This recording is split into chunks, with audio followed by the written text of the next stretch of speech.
ಅಪರಿಚಿತ ಮಹಿಳೆ ಕೊಲೆ ಪ್ರಕರಣ ದಾಖಲು.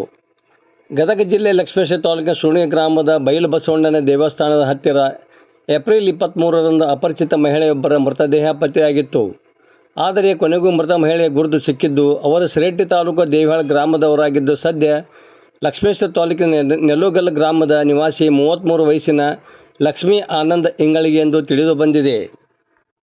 ಮೃತ ಮಹಿಳೆ ವಿವಾಹಿತೆ ಆಗಿದ್ದು ಅವರಿಗೆ 3 ಮಕ್ಕಳು ಇದ್ದಾರೆ. ಆದರೆ ಗಂಡನೊಡನೆ ಜಗಳ ಮಾಡಿಕೊಂಡು ತವರು ಮನೆ ನೆಲುಗಲ್ನಲ್ಲಿ ಒಂಟಿಯಾಗಿ ಬದುಕುತ್ತಿದ್ದರು.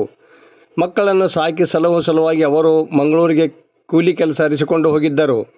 ಅಲ್ಲಿ ಹಾವೇರಿ ಜಿಲ್ಲೆ ಶಿಗ್ಗಾಂವಿ ತಾಲೂಕು ಗೊಟಗೋಡಿ ಗ್ರಾಮದ ಸುನೀಲ್ ಅಶೋಕ್ ಮಲ್ಲಾರಿ ಎಂಬುವರ ಪ್ರೀತಿಯಲ್ಲಿ ಬಿದ್ದಿದ್ದಳು. ಆದರೆ ಕೆಲ ದಿನಗಳ ಹಿಂದೆ ಪ್ರೇಮಿಗಳಲ್ಲಿ ಮನಸ್ತಾಪ ಉಂಟಾಗಿತ್ತು.